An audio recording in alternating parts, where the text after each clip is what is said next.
Ma'am, I need you to step away from HOA utility property right now. Deputy Cole Ramsey stood at the foot of Paige Mitchell's porch steps, one hand resting near his belt, the other lifted in that cautious, open-palmed way officers used when they were trying to keep a situation from tipping. Red and blue light washed across the cedar posts, slid over the porch swing her grandfather had built, then flickered across the chipped glaze of the coffee mug on her armrest. His boots were still wet with mud from her gravel drive. He had walked in fast, and he looked young enough that the crease in his uniform still had that academy stiffness to it. Beside him stood Karen Langford, pearls bright at her throat, oversized sunglasses even though the sun had barely cleared the pecans, white clipboard pressed to her chest like a shield she had mistaken for a badge. Her lipstick was too red for that hour, her hair fixed in a sprayed bob that did not move even when wind came off the pasture. And her face carried the breathless certainty of someone who had already tried the case in her own mind. That shed is association infrastructure, Karen said loudly, pointing a manicured finger toward the low pump building 50 feet behind Paige's house. She cut a lock and entered restricted utility space. I want trespass charges filed now. Paige stayed where she was, in her grandfather's old rocking chair, one work boot crossed over the other, faded denim shirt rolled at the elbows. She did not stand. She did not flinch. She set her mug down with deliberate care and looked first at the deputy, then toward the pump shed, then back at Karen as if she were measuring a beam that had been installed crooked. A second patrol SUV idled by the mailbox, tires ticking as they cooled. The light bar made the white paint on Paige's gate look pink and blue in pulses. Somewhere in the tree line, a mockingbird kept singing like nothing unusual was happening. Deputy, Karen said again, louder this time. I filed emergency paperwork. She has no right to be in there. This is Buckbrush Meadows equipment. She has been interfering for months. Cole glanced at the clipboard. Ms. Langford provided a trespass complaint and an incident statement about forced entry. She says you were observed inside the pump shed at approximately 6:30. I was inside the pump shed at 6:30, Paige said. Karen snapped toward him as if that settled it. There, you heard her? Paige lifted her mug again. I was inside at 6:30 because the pressure gauge on the distribution manifold was reading low and your pool return line was cavitating. I opened the door with my key. Karen made a short, sharp laugh. Your key? You do not have a key. We replaced that lock this morning because you tampered with association property last week. The deputy's eyes shifted between them. His radio crackled, then fell quiet. He looked as if he wanted this to be a simple misunderstanding and already suspected it was not going to be. Paige took a sip of coffee and rested the mug on her knee. You replaced a lock on a structure that sits on my parcel. Karen stepped onto the first porch stair without invitation, clipboard tapping against her palm. No, ma'am. That parcel was incorporated under shared utility governance when the clubhouse was built. You were billed for pool maintenance and refused payment. You are in non-compliant participation status. You cannot just barge into equipment we all pay for. The phrase sounded rehearsed, each word polished by committee language and annual meeting theater. Karen liked words that looked official from 10 feet away and fell apart at arm's length. Cole cleared his throat. Ms. Mitchell, I need you to understand. If this is HOA-controlled utility land and you entered without permission, I may have to detain you while we sort ownership. Do you have documents handy? Paige looked at him for a long beat, not challenging, not yielding. The wind shifted and brought the smell of damp loam and chlorine from the neighborhood pool loop down the line. Even from the porch, she could hear the pump motor cycle unevenly in the shed. You might want to pull the county parcel map before anyone puts handcuffs on the wrong homeowner, she said. Karen let out a breath through her nose.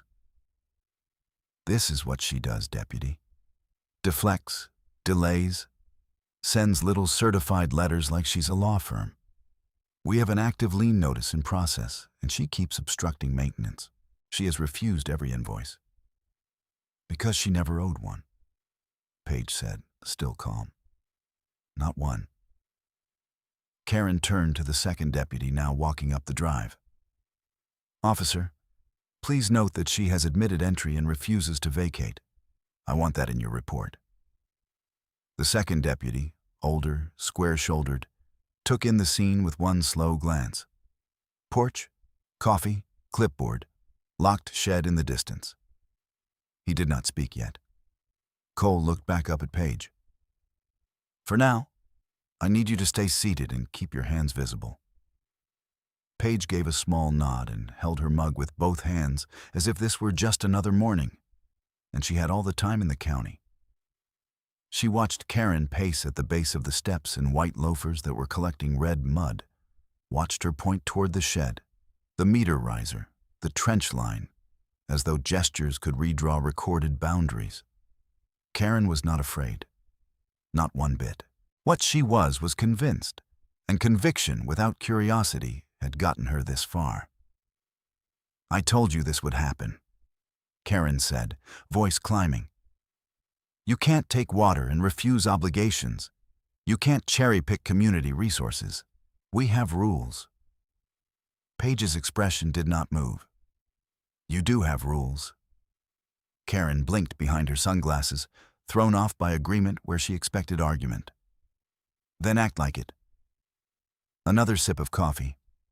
A slight creak in the rocker. Paige looked past Karen to the pump shed again, to the fresh, bright padlock hanging from the hasp that had been dark steel yesterday. She had noticed it before sunrise. She had photographed it, time-stamped, alongside the cut chain dropped in the grass. She had called County Dispatch non-emergency and logged unauthorized lock replacement on well parcel B at 6:12 a.m. She had called Mr. Harden's office at 6:19 and left a message with the after-hours line.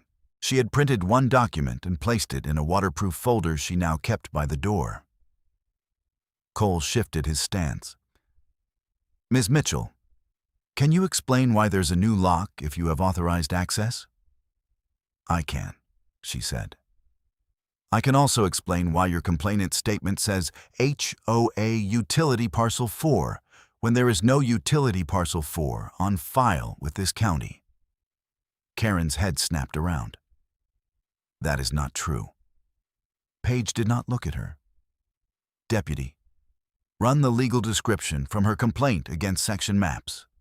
Then run mirror point track boundary from Book 71, page 342. After that, we can discuss who trespassed where. For a second, nobody moved. The older deputy finally spoke, voice low. Cole, let's verify before we do anything else. Karen threw up one hand. Unbelievable.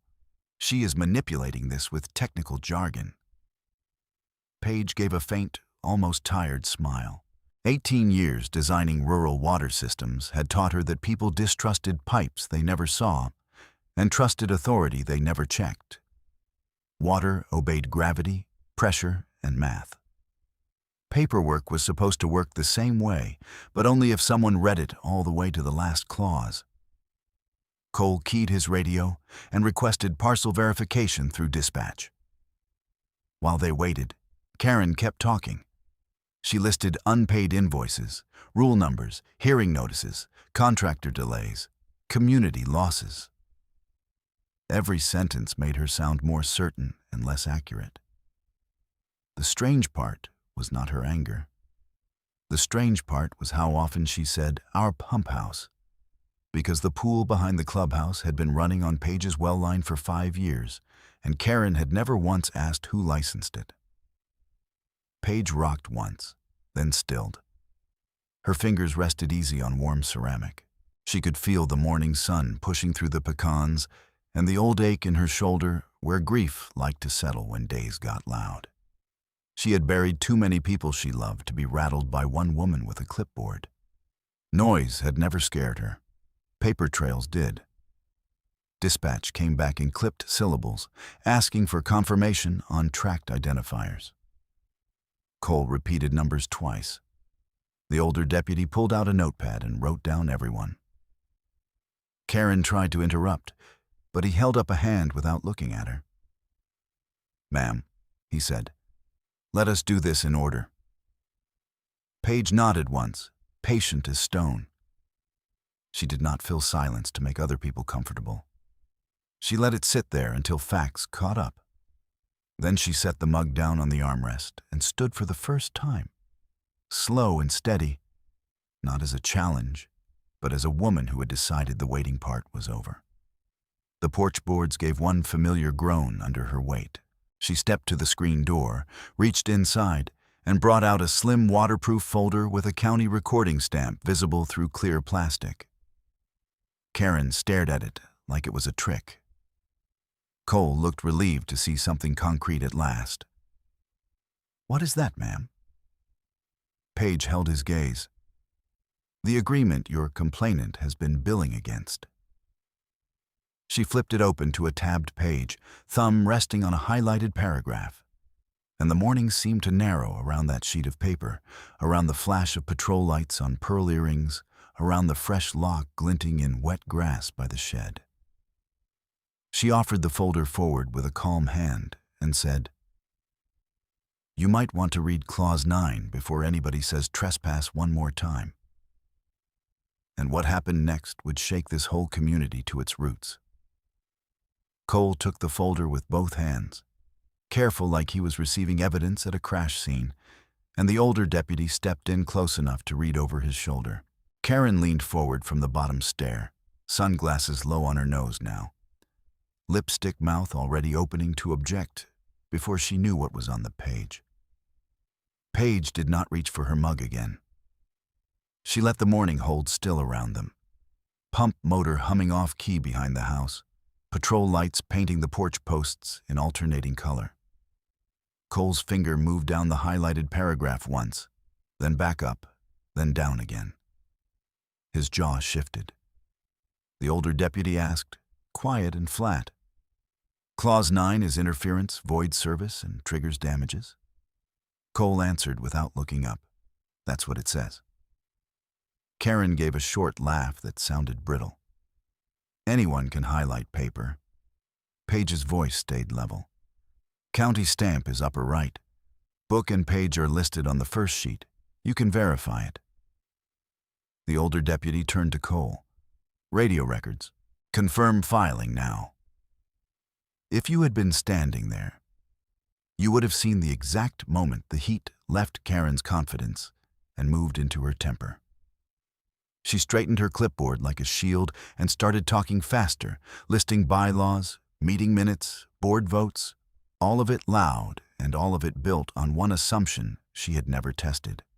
Paige watched her and felt no thrill, no fear, just the steady weight of being tired of repeating the same facts to people who treated paperwork like decoration until a deputy read it out loud.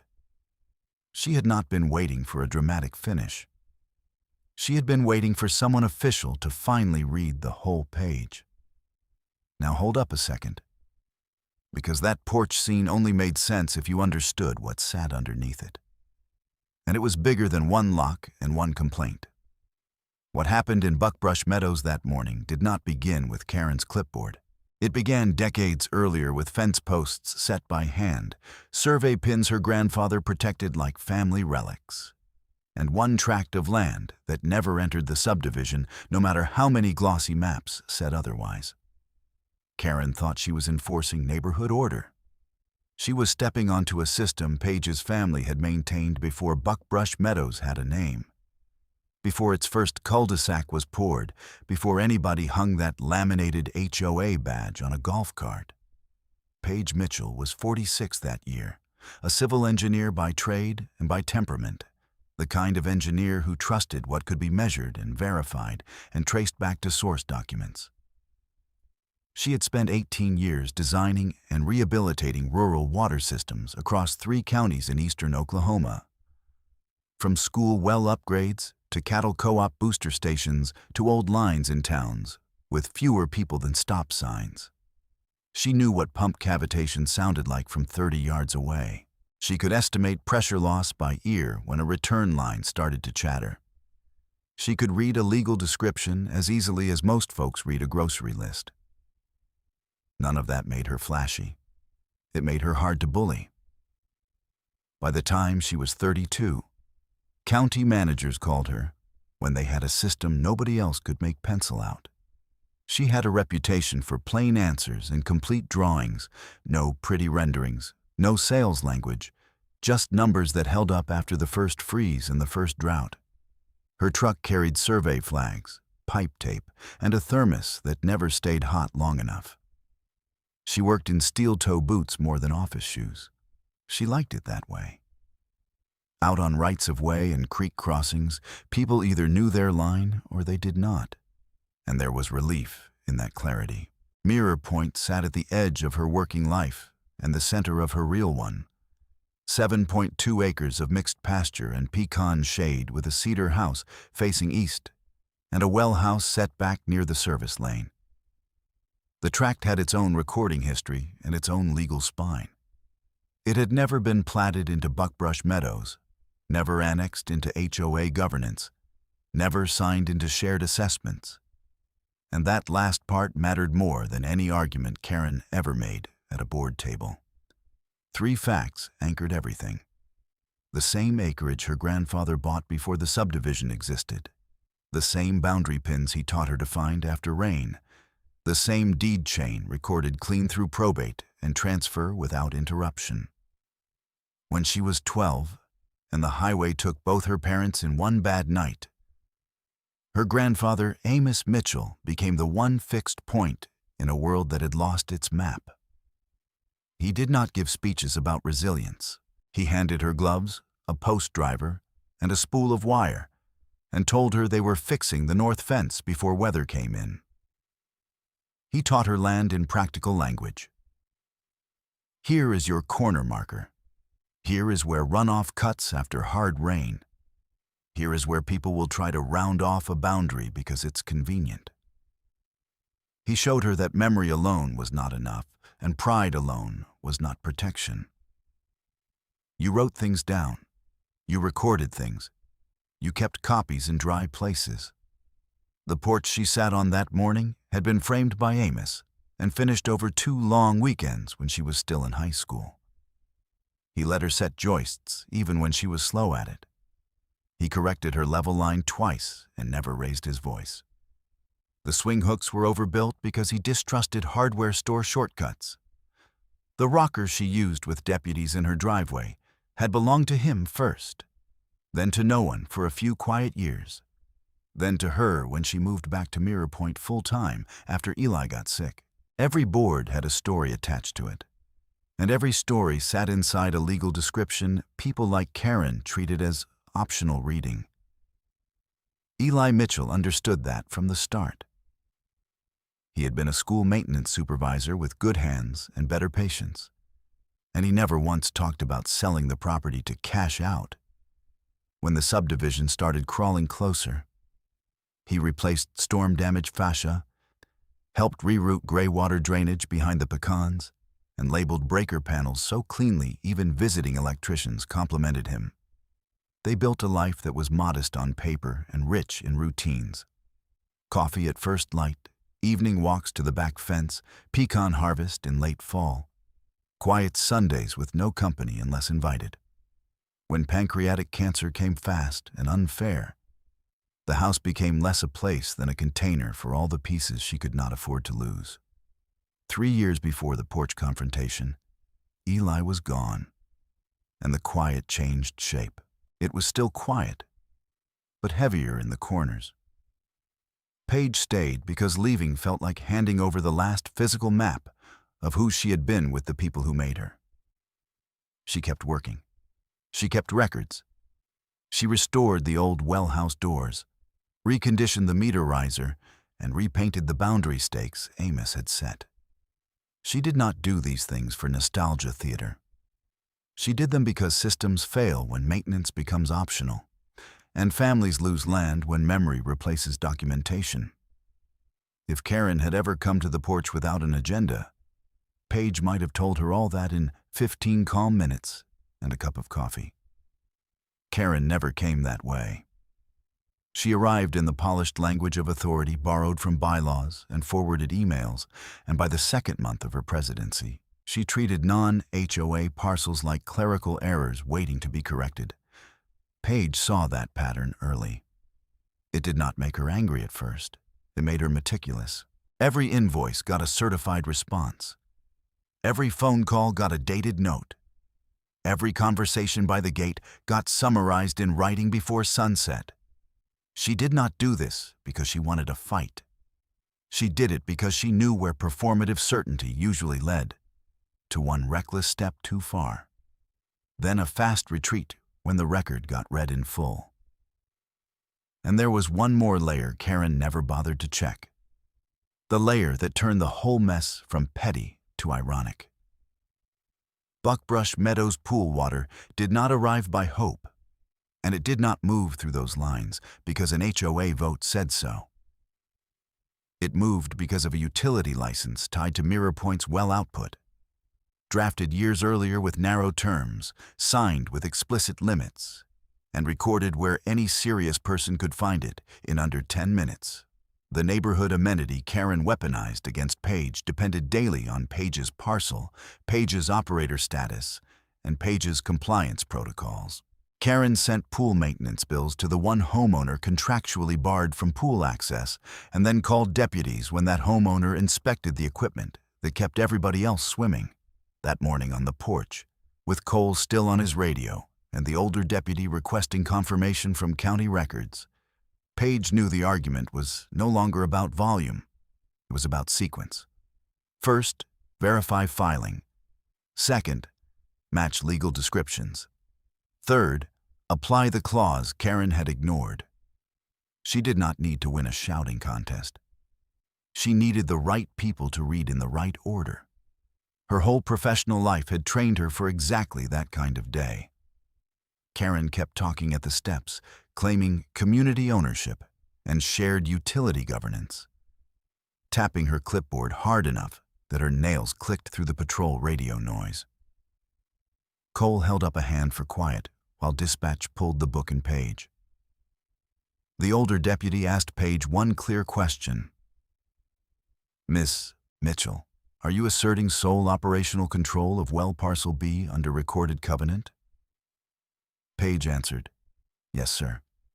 Under covenant and addendum. Clause 9 governs breach." No drama, no speech. Just the answer that matched the paper in his hand. The wind shifted again, carrying cut grass smell from the common area and chlorine from the pool loop, and the pump behind the house gave that rough little rattle she had heard before sunrise. Paige listened to it and thought, not for the first time, that systems always told the truth when people did not. Pressure dropped where somebody interfered. Records exposed what people skipped. Boundaries held if maintained. By late morning, Buckbrush Meadows was going to learn all 3 lessons the hard way. And the woman in pearls at the bottom of her stairs still had no idea how much of her own authority rested on the land she was trying to control. Paige kept her eyes on Karen at the foot of the stairs. But what she felt in her chest was older than that morning and heavier than one argument about a lock.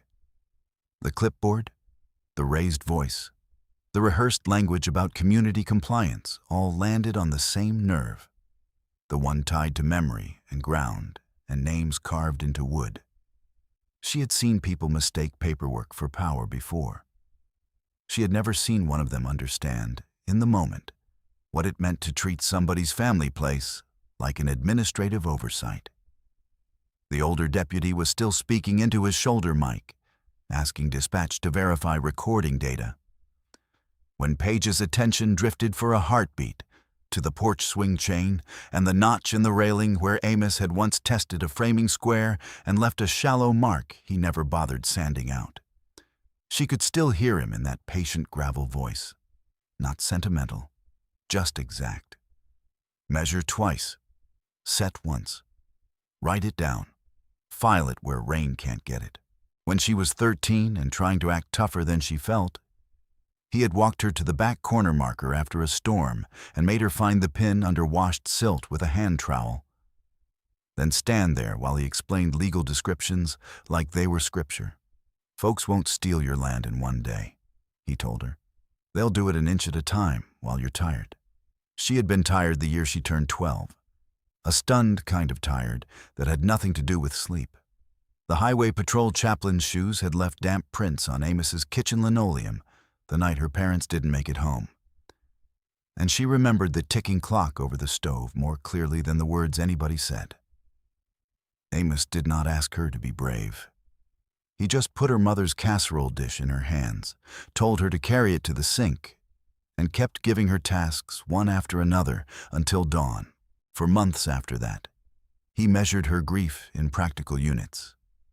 One fixed fence brace, one cleaned gutter run, one porch board replaced before winter. By the time she was 15, she could read section maps and reset a loose gatepost with a level and a tamping bar. By the time she was 18, she understood why he had taught her that way. Work did not erase loss. It gave loss somewhere to sit. At the bottom stair, Karen was saying, "Deputy, this is exactly the obstruction pattern I documented." And Cole answered, "Ma'am, we're waiting on records now." Paige heard the words, but not the urgency in them. The smell of wet cedar and coffee and chlorine blurred into another morning years earlier, when Eli had leaned against this same rail in an old gray sweatshirt and looked out at fog lifting off the pasture like steam. He had tapped the post cap with 2 fingers and said, "Amos built this to survive 3 generations of weather and 1 stubborn engineer." Paige had laughed and called him dramatic. He had shrugged and said he preferred accurate. Eli had moved through the house like he belonged there from the first month, never loud, always repairing things before they became problems. He labeled valves in neat block letters. He replaced cracked sill seal without announcing he had done it. He could hear a bad bearing in the pressure tank before the gauge needle started to flutter. Their life never looked impressive from the road, but it held together in a way that made the world outside easier to tolerate. Coffee before sunrise, packed lunches on the counter, his truck backing out while she checked emails from county jobs, evenings with boots by the door, and supper cooling on trivets Amos had carved. They did not talk about legacy. They lived inside it. The diagnosis came on a Tuesday that should have been ordinary. By dusk, ordinary was gone. Pancreatic cancer moved through their calendar like a thief with a key. Appointments multiplied. Food changed. Sleep changed. Time turned brittle and expensive. Paige still went to work sites when she could, still reviewed plans and answered contractor calls from waiting rooms. But the center of everything shifted to medications, lab numbers, and the measured hope of one more good week. Eli apologized for being tired, even when standing took effort. She told him to stop apologizing. He did not stop. By the 2nd week of October, in his final year, she had started carrying a notebook in her back pocket with medication times on one page and valve checks on the next, because systems at home still needed maintenance, and she could not afford one avoidable failure on top of all the unavoidable ones. Eli noticed, smiled that thin smile that still held kindness, and told her she was trying to engineer grief before it happened. She had sat on the bed and held his hand and said she was trying to keep the water running, the lights on, the world from collapsing into loose parts. He squeezed once and said that was why he loved her. Then asked whether the west fence needed staples before freeze. Even then, his mind lived in repair. When he died, quiet did not return all at once. It came in sections, like rooms going dark, one switch at a time. The hallway felt too long. The kitchen clock sounded too loud. She kept reaching for a second mug in the morning and stopping with her hand on the cabinet handle. For 3 months, she slept in the den because the bedroom felt like a place she had no right to enter alone. People brought casseroles, kind words, church bulletins, and she thanked all of them. But what held her steady were tasks with edges. Draining the irrigation loop before hard freeze, replacing 2 warped soffit panels, recalibrating the well pressure switch after a voltage dip. She moved through grief the same way Amos taught her to move through damage, one exact step at a time. Now, with patrol lights cutting across the porch and Karen still insisting on association infrastructure, Paige felt that same old line inside herself draw tight. This place was not abstract acreage.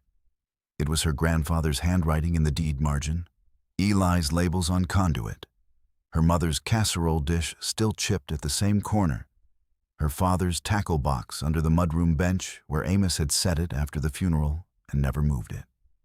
The same house Amos had framed with calloused hands, the same well line Eli had insulated before the brutal freeze, the same tract those bored letters kept calling non-compliant, as if memory could be invoiced. Karen was not just wrong. She was stepping through sacred rooms with muddy shoes and calling it governance. Dispatch crackled back through Cole's radio with partial confirmation and a request for one more identifier. The older deputy repeated book and page numbers, then glanced at Paige with a look that had shifted from caution to concentration. Karen crossed her arms tighter and said, "You cannot let private emotions override community policy." Paige almost smiled at that, not because it was funny, but because it proved how little Karen understood what kind of fight she had started. Private emotion had nothing to do with it. Public record did. Still, grief sat behind every clause like a silent witness. The law could describe the tract. It could not describe what was buried in it. She answered Karen without heat. Policy doesn't outrank a recorded covenant. Karen snapped, "Our council reviewed this." The older deputy asked, "Name of council?" Karen hesitated one breath too long, then said, "Our compliance committee handles routine enforcement." Cole looked back down at the folder. The porch fell quiet, except for the uneven pump chatter in back. A mechanical stutter Paige had known how to diagnose since before Karen learned the words utility governance. She breathed once, steady and deep, and her mind moved from loss into sequence, from memory into chronology. How this started mattered.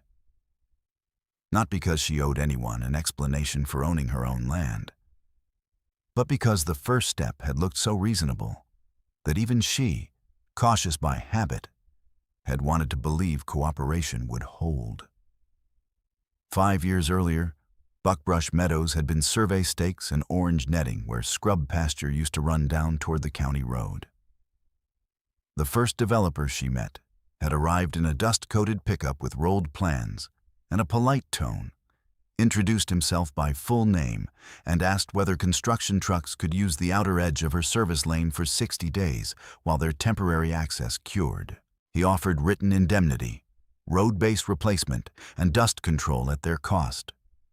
Paige listened, asked for specs, asked for timeline, asked for insurance certificates.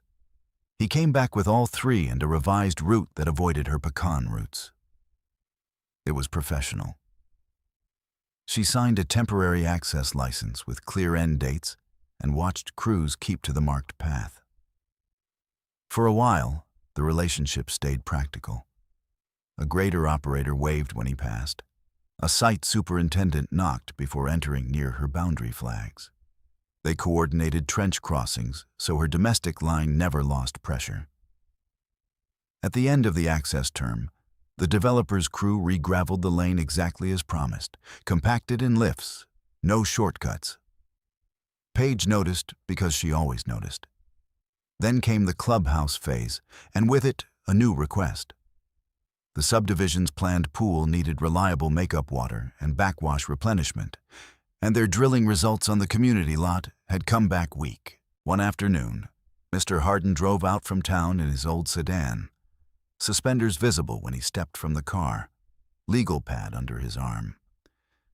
He had handled Amos's papers for years and still called Paige kiddo when he forgot himself. They sat at her kitchen table while he reviewed a draft utility license the developer's attorney had sent over. He read aloud every clause, tapping each one with a fountain pen. Revocable. Limited purpose. No transfer of governance. No implied membership. No assessments. Operator control retained by Mirror Point. Well, Parcel B Page told him to tighten breach language around interference and encumbrance.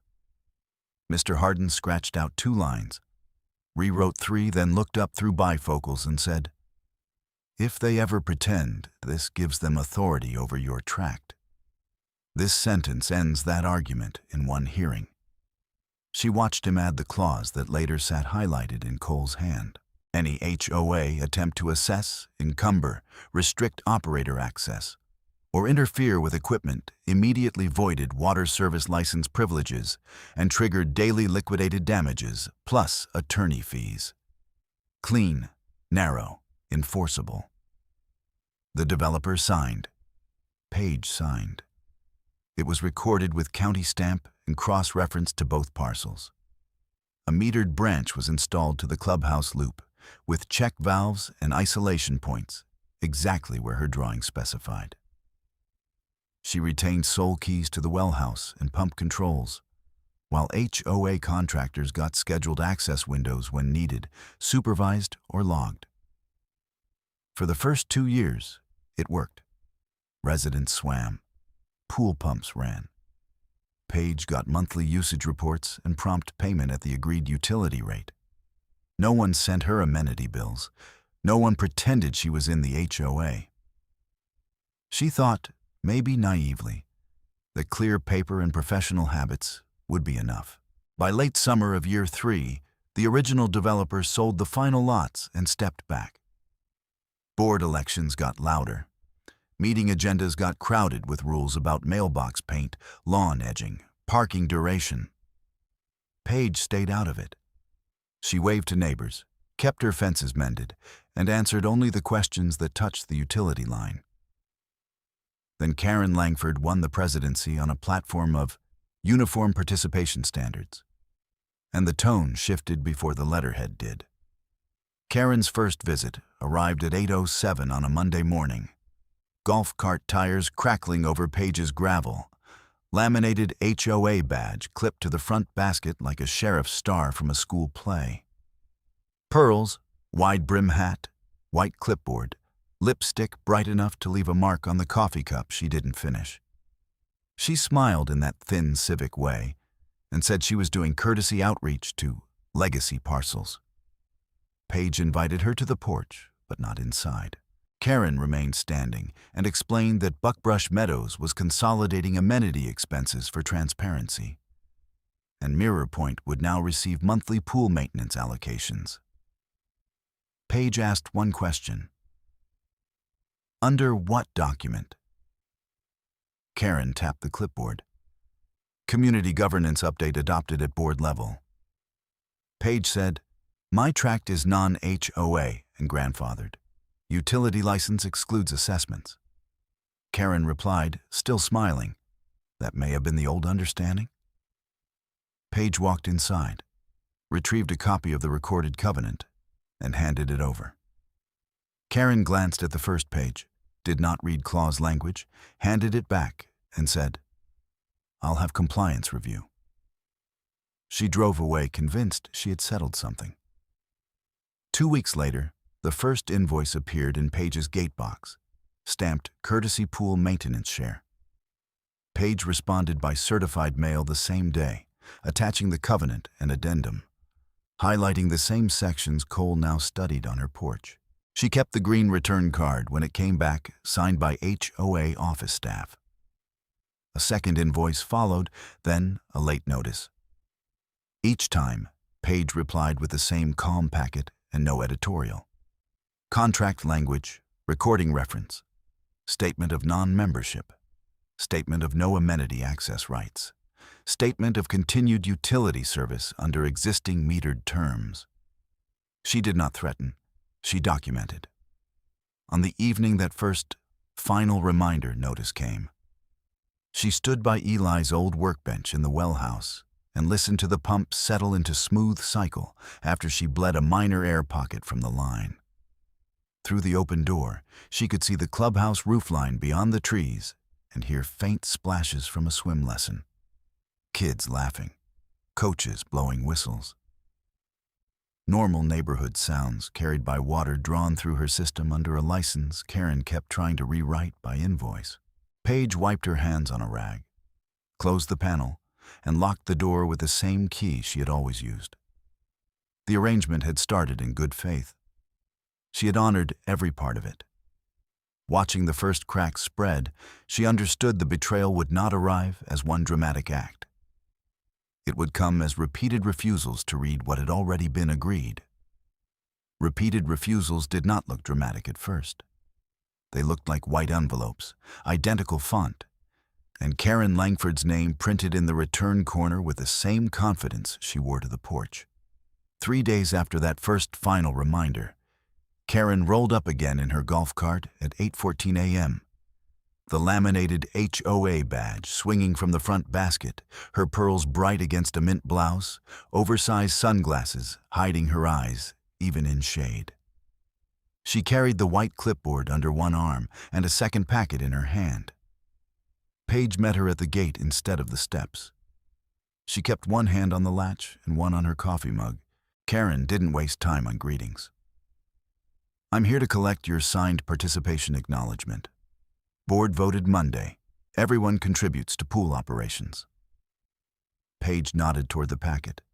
"Show me the board vote language and the parcel list it applies to." Karen gave a thin smile, the one that suggested she mistook volume for authority. "We don't need to litigate this at your gate. Sign the acknowledgement and we can move on." "I didn't ask to litigate," Paige said. "I asked to read what you're enforcing." Karen tapped the clipboard twice with manicured nails. "You engineers always do this. You turn simple compliance into a delay tactic." Paige held her gaze. "Bring me the full text. I'll respond the same day." Karen's smile vanished. "Non-response will be treated as refusal." "You'll get a response," Paige said. "In writing." Karen had a habit Paige recognized from job site managers who panicked when plans got questioned. She would ignore the exact question, restate her own claim with stronger wording, then act offended that nobody accepted it as proof. At 8:16 she repeated, "Uniform participation." At 8:18 she repeated, "Community standards." At 8:20 she said louder, "No one gets special treatment in Buckbrush Meadows." Paige said, "Mirror Point isn't in Buckbrush Meadows." Karen lifted her clipboard and marked something with quick, angry strokes. "Noted." She drove off in a spray of gravel and left tire marks at the edge of Paige's lane where the grass still hadn't recovered by fall. By the second week of June, Karen upgraded from invoices to violations. The letter came on HOA letterhead with bold text at the top. Non-compliant participation status, followed by a $250 administrative fine and a warning that repeated refusal could result in suspended amenity rights. Paige stood at her kitchen counter with Eli's old penknife in hand, opening the envelope cleanly at the seam, and gave one short breath through her nose when she read that line. Suspended amenity rights for a pool she was contractually barred from using. It would have been funny if it weren't attached to legal threats.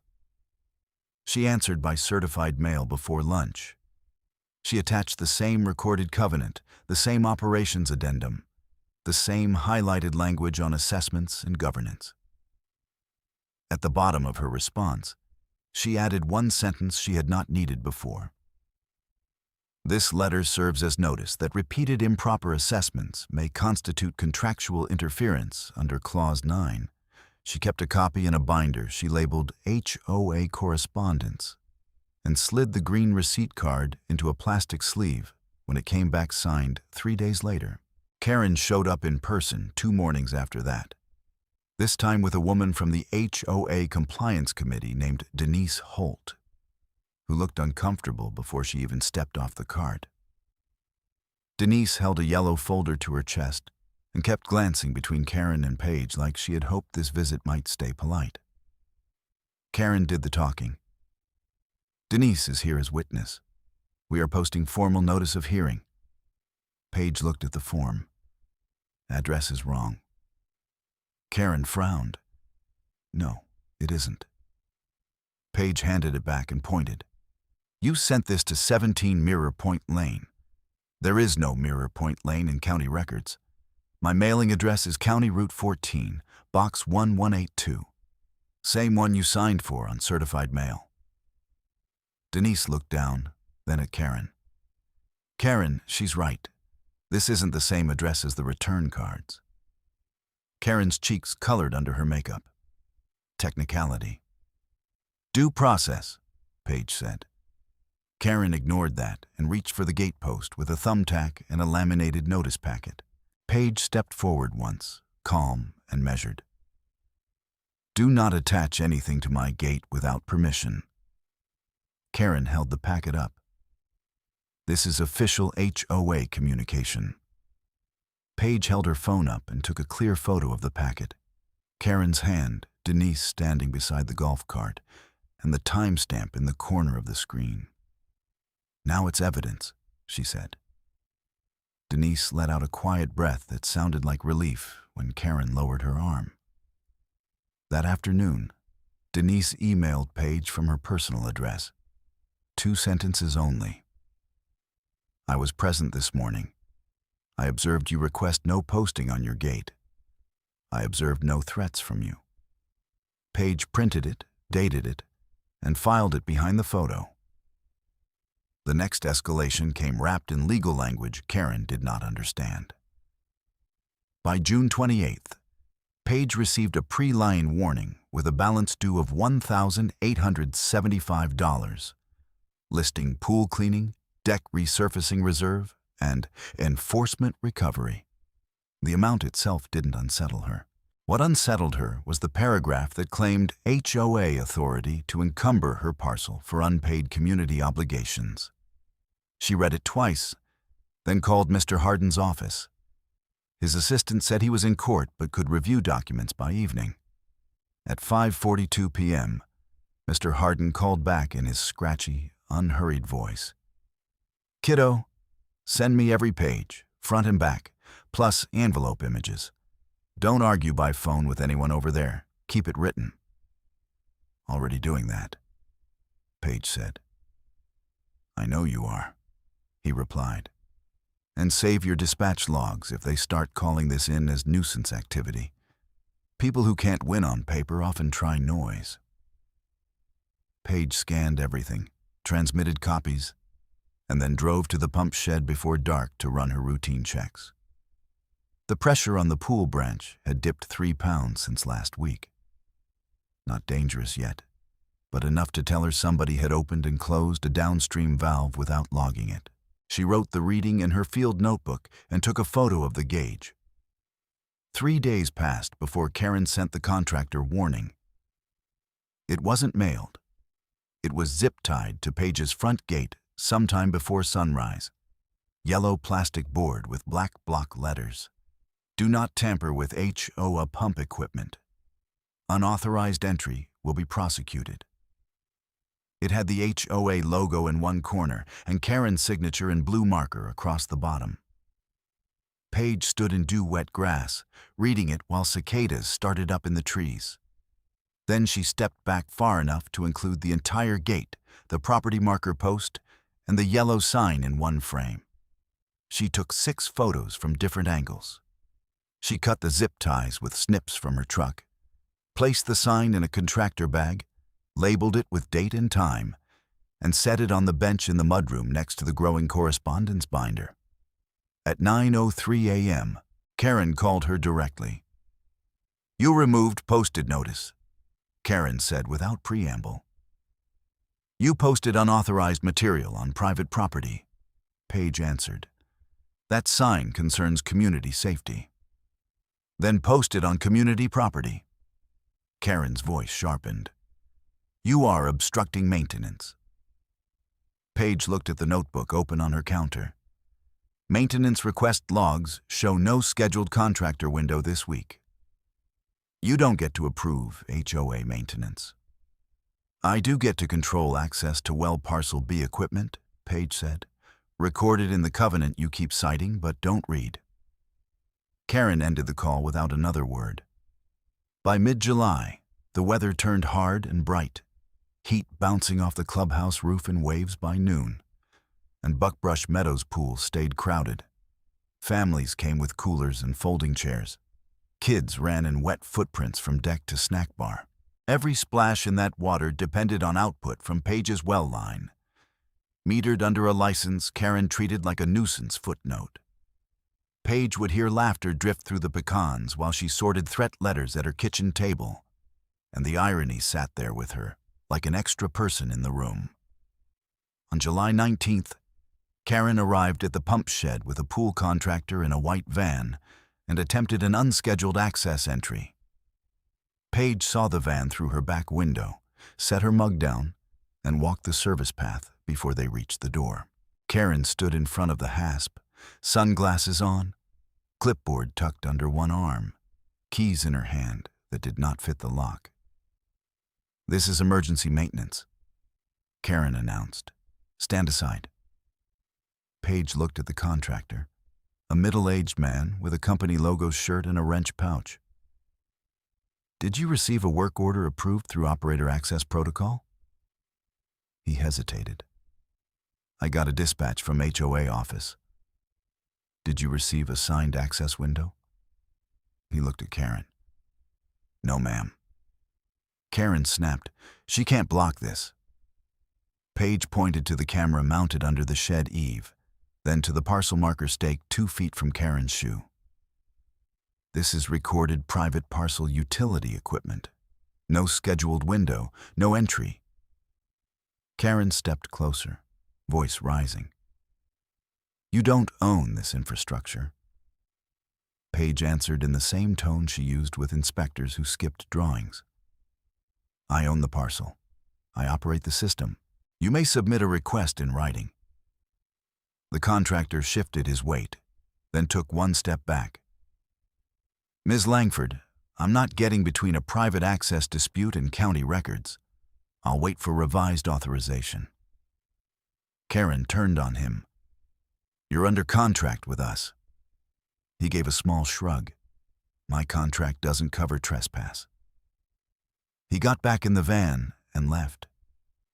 Karen stayed another minute, furious and red-faced in the heat, then jabbed her clipboard toward Paige and said, "You are going to regret this." She drove off fast enough to fishtail on the loose gravel. Paige wrote a full incident note before lunch, attached 2 stills from the shed camera, and sent a factual summary to Mr. Hardin's office. No adjectives, no speculation.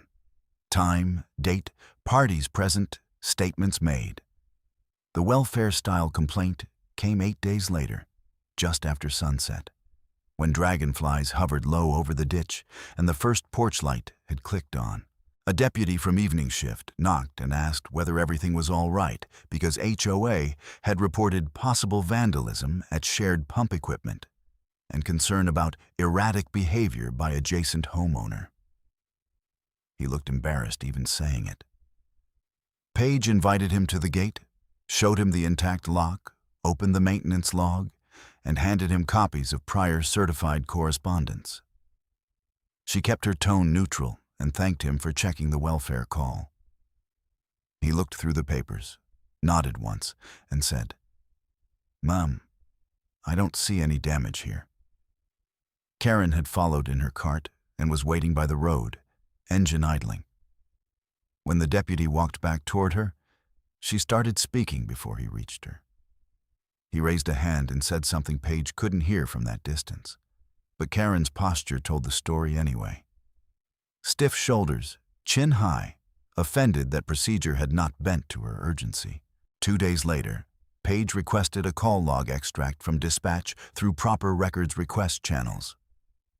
The report came back confirming the language used in Karen's complaint and the deputy's no-damage disposition. Paige printed that too and filed it under external contacts. By the first week of August, Karen escalated again with a final demand before lien filing, this time copied to the HOA board and delivered by both email and certified mail. Paige sat at her dining table at 6:10 a.m., sunrise turning the pasture soft gold outside the window, and read each page while her coffee cooled untouched. Karen had moved from bluster into procedural overreach, and that was the phase where paper trails stopped being defensive and started becoming decisive.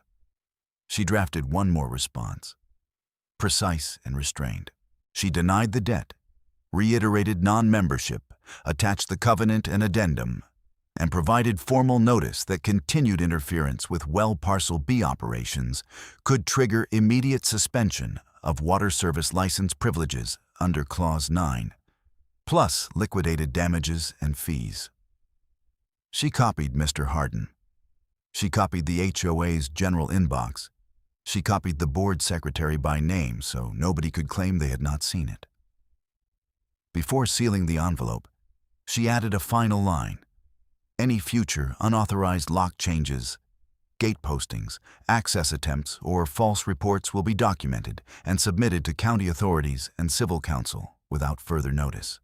She mailed it at 9:22 a.m., then drove back to Mirror Point, checked the pump once, checked the chain once, and stood for a quiet minute in the shade beside the well house door.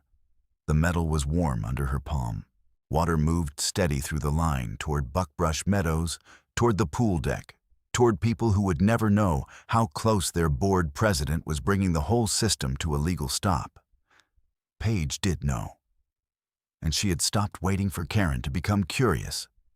She was now waiting for Karen to overreach one step too far.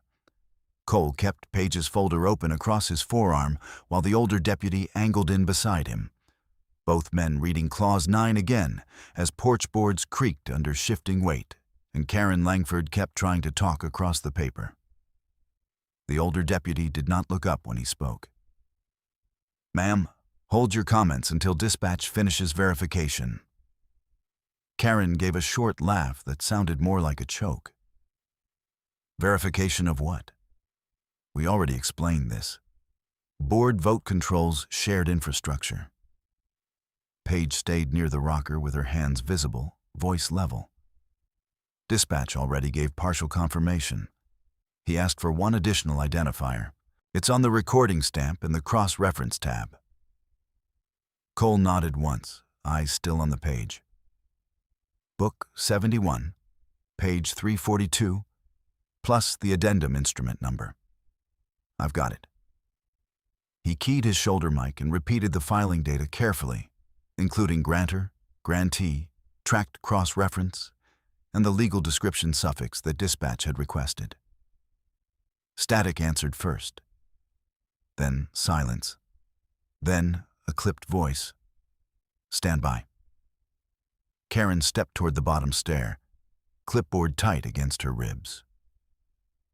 "Deputy, while you wait, I need to state for record that she forced entry this morning. HOA replaced that lock due to repeated unauthorized access." Paige did not turn toward her. "I entered at 6:30 a.m. with my key because pressure was dropping and the branch was cavitating.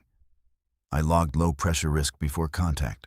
The lock you're claiming I bypassed was installed after 6 o'clock. Karen snapped her head toward her. "That is false?" Cole lifted a palm without looking up. "One speaker at a time." Paige spoke in the same even cadence she had used since they arrived. At 6:12, I made a non-emergency dispatch report for unauthorized lock replacement on well Parcel B. At 6:19, I contacted Mr. Harden's office. Both entries are time-stamped. I also photographed the fresh lock, the cut chain, and the posted restriction notice before your units got here. The older deputy finally looked at Karen. Did HOA install a new lock this morning? Karen's chin came up. HOA secured association utility property from an unauthorized resident. On whose authority? Emergency Compliance Authority. Shared governance. Paige reached into the side pocket of the folder only when Cole nodded permission and set a clear evidence bag on the arm of the rocker. Inside, the cut chain link sat against masking tape marked with time and location. She did not push it toward anyone. She simply placed it where every eye could find it. Cole glanced down at the bag, then back to Clause 9. He read aloud, slower than before, each phrase clipped and deliberate. Any interference by association or agents with operator access, control hardware, metered branch, or parcel entry rights constitutes material breach. Breach voids service participation and triggers liquidated damages and attorney fees. Karen shook her head immediately. Not enforceable. We adopted a superseding governance resolution in April. Paige turned a tab and held out a page. Show me where I signed that. Karen flipped her clipboard once, then again, then faster. The pages slapped in uneven rhythm. Owner signatures are not required for compliance standardization in community utility zones. The older deputy answered flatly. Community utility zone is not a county classification. Dispatch broke back through the mic at that exact moment. Unit 3-1, confirmation complete. Utility supply covenant and operations addendum located, recorded as provided. Timestamp confirmed. Grantor and grantee confirmed. No recorded amendment found altering operator control terms. Cole pressed transmit. Copy. Confirm legal existence of HOA Utility Parcel 4 identifier. A pause followed, longer this time, as keyboard clicks leaked through open radio. Negative. No parcel by that identifier in county tax map, clerk index, or GIS layer. Karen blinked hard and looked from Cole to the older deputy, as if waiting for one of them to reset the scene back to where she had control of it. Neither did. Cole closed the folder halfway, not fully, thumb still marking Clause 9. Ms. Langford, do you have recorded documents contrary to this? Bylaws, she said quickly. Board minutes, council review. The older deputy's voice stayed neutral. Name council. Karen hesitated. Our compliance committee handles enforcement intake. That is not what I asked. She did not answer. Paige let 3 beats pass, then spoke without heat. Her complaint this morning cited HOA Utility Parcel 4. Dispatch just confirmed it doesn't exist. My documents are county recorded with cross-reference parcels and operator designation. The difference matters. Behind the house, the pool branch pump kicked once, then rattled in a rough staccato before settling. The sound hung in the porch air. Cole turned his head toward it involuntarily. Paige followed his glance. That chatter is exactly why I entered at 6:30. If balancing is delayed, return line stress climbs. I'm the designated operator for that correction. Karen laughed once, brittle. You are not the only person who understands pumps. No, Paige said.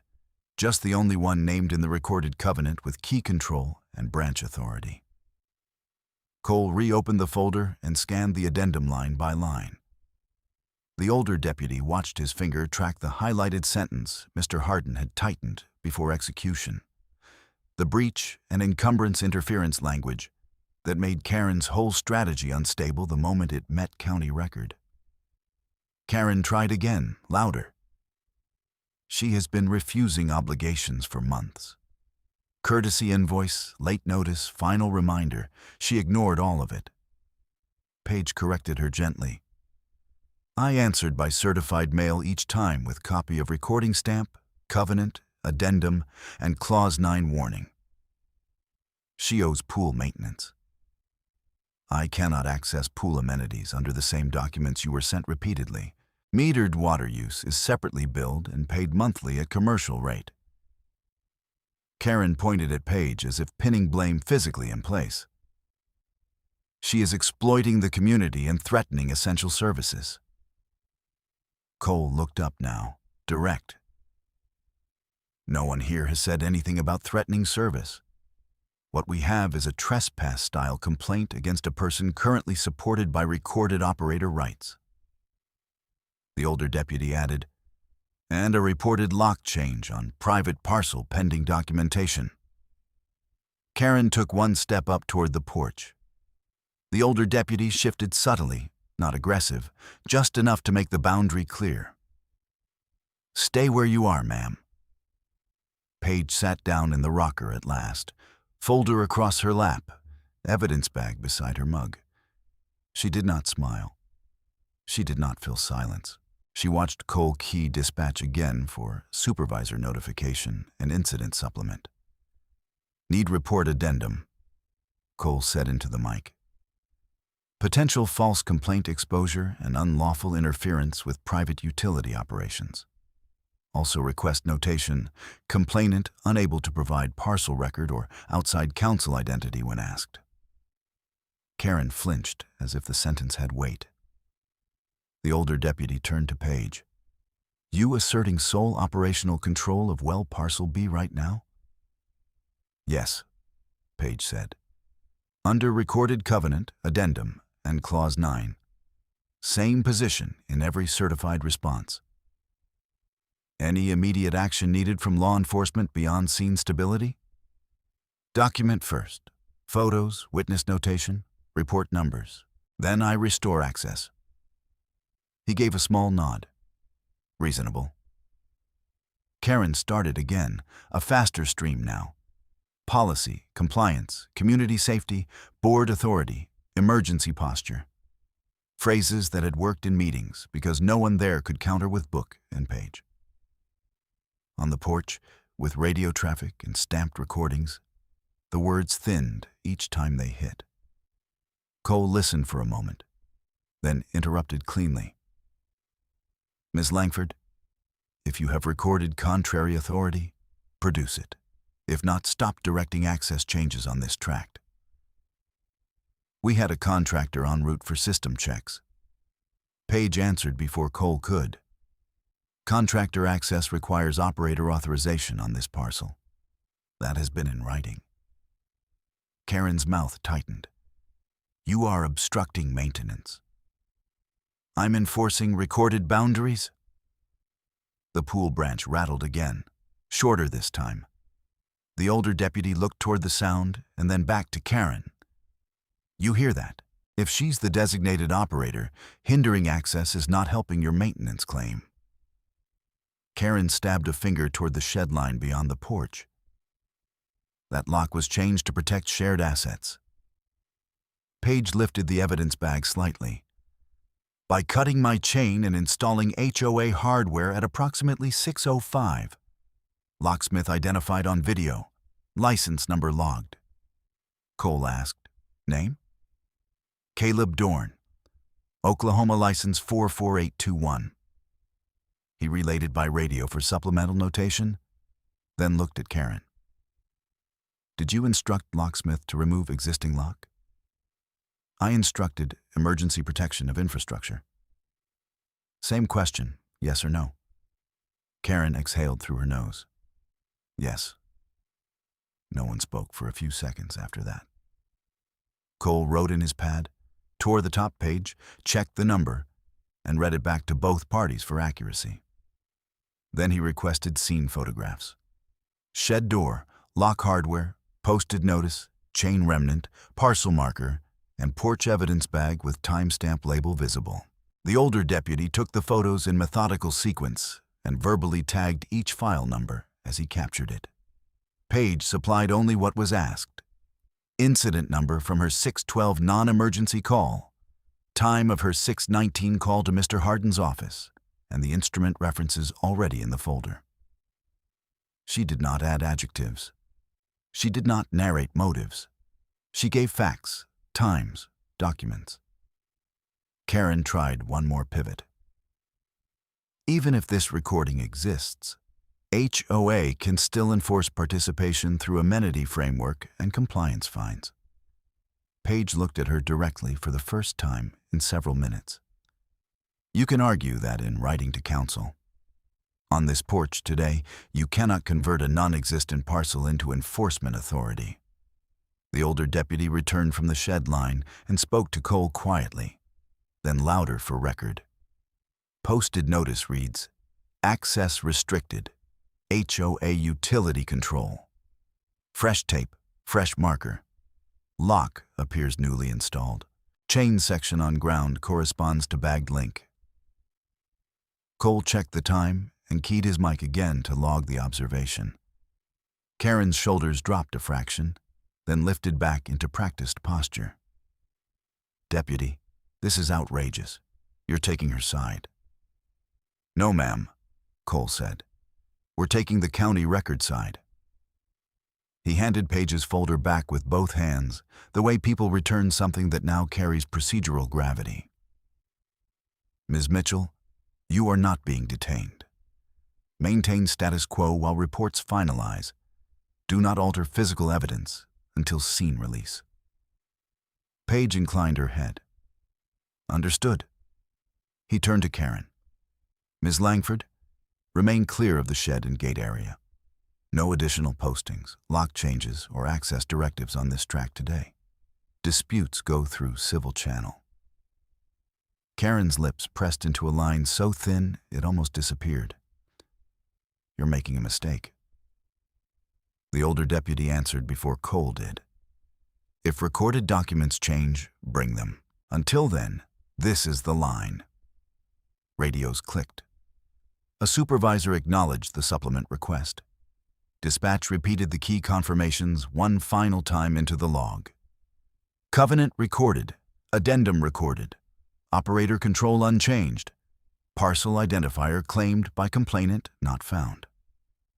Paige set the folder beside her mug and rested both hands on the rocker arms. Sunlight finally broke over the pecans and laid a narrow gold strip across the pump house roof.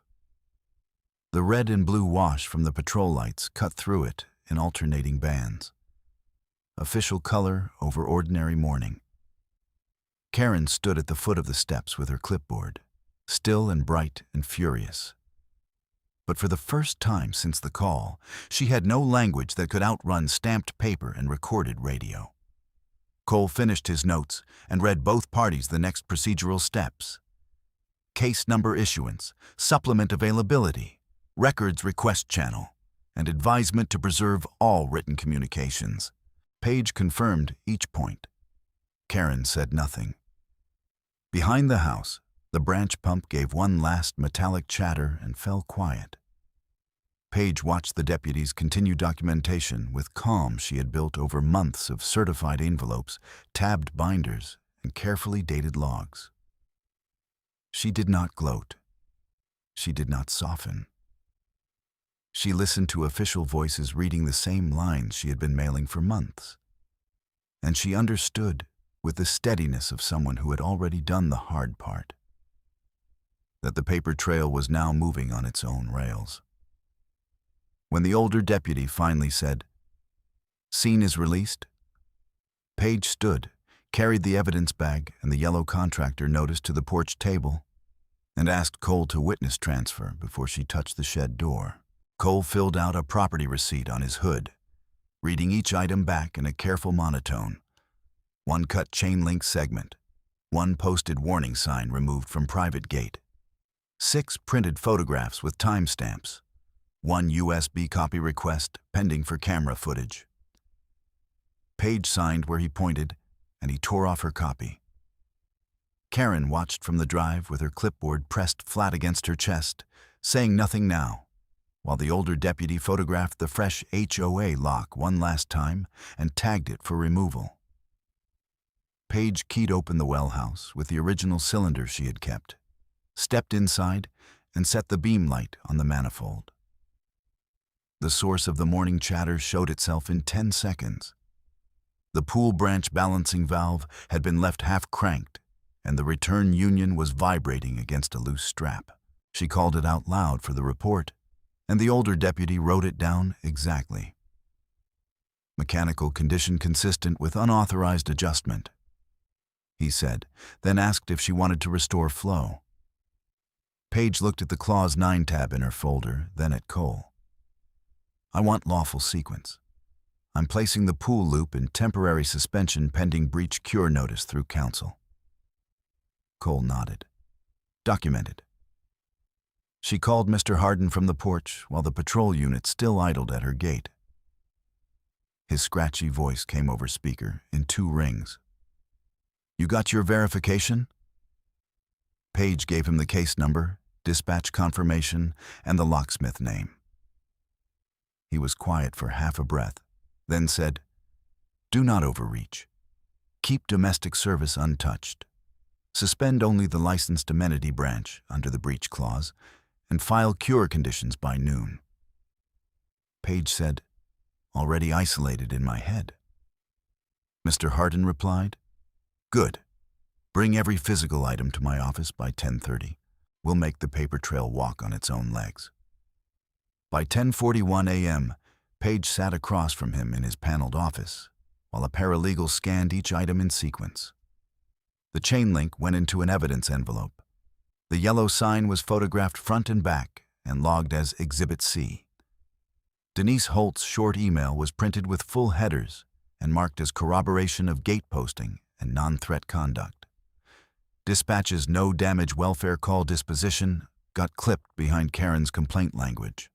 The still frame of locksmith Caleb Dorn at the hasp, license number visible on his truck dash, went to Exhibit F. Mr. Harden read the packet, tapped once near Clause 9, and dictated a cure letter in plain terms.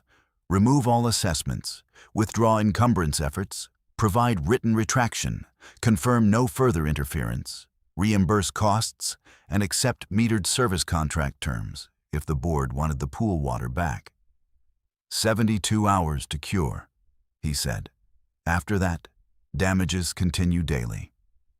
3 days later, the clerk's office smelled like toner and old paper, and Karen stood at window 3 in pearls and a navy blazer, face set hard as tile, while a deputy from civil process waited with a folder under his arm. Paige stayed 2 places back in line with Mr. Harden, hands loose at her sides. When their turn came, the clerk reviewed the pre-lien filing against Mirror Point, compared it to the recorded non-HOA tract, and shook her head before anyone argued. This encumbrance attempt is defective on its face and references a non-existent utility parcel identifier, she said, stamping the withdrawal order with a solid downward thump.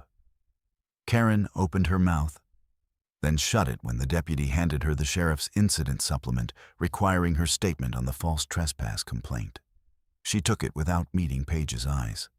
That afternoon, the water district inspector met Paige at the well house with a tablet and flow meter to document the suspension boundary.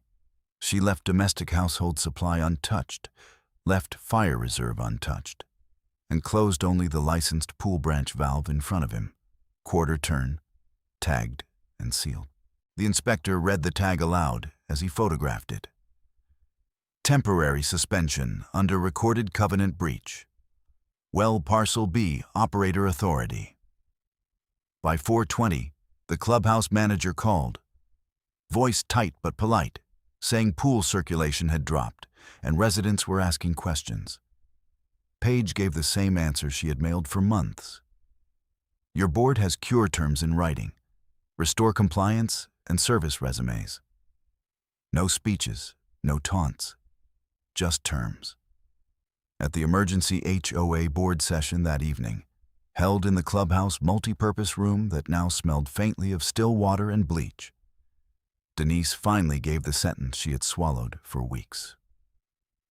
I told Karen the hearing notice address was wrong. I told her the covenant excluded assessments. She said to post anyway. Caleb Dorn, the locksmith. Confirmed by affidavit and in person, that he had been instructed to cut the chain and install an HOA lock under President Emergency Authority. 2 residents produced certified mail copies Page had sent months earlier because they had been CC'd as directors and never opened them beyond the first page. The board's insurance counsel, hired in a hurry that afternoon, set his glasses down and said, "Your exposure is not theoretical. Cure now, vote leadership change now, and settle before this multiplies." By 9:12 p.m., the board voted Karen out as president under its own abuse of authority clause, imposed a personal fine and indemnity carve-out for actions outside board authorization, and authorized immediate settlement execution. Karen sat rigid, lips pressed thin, then stood and left before adjournment with her clipboard tucked under her arm, like something that no longer worked. She never delivered the explanation that had sat in that loaded silence on Page's porch. Later filings noted she declined to provide additional factual basis beyond the original complaint language. The next morning, Page signed the civil settlement at Mr. Hardin's conference table while rain ticked against the window. Buckbrush Meadows withdrew every pool invoice and fine against her parcel, reimbursed legal fees and documented hours for response work, and issued a written retraction on HOA letterhead admitting she was not subject to HOA assessments or governance. A no-contact term barred Karen from direct communication or entry onto Mirror Point boundaries, except through counsel. The sheriff's office logged that term and closed the incident with corrected disposition notes tied to both call numbers. Page's binder tabs, thick from months of paper, finally matched outcomes line for line. A week after that, the restructured board came to Mirror Point without golf carts, without pearls, without performance. Denise and the new interim president, Mark Ellison, stood at Page's porch table with a metered commercial rate contract, a permanent no-assessment acknowledgement for her tract, and an engineering schedule for a separate municipal backup line they would fund and install at their expense.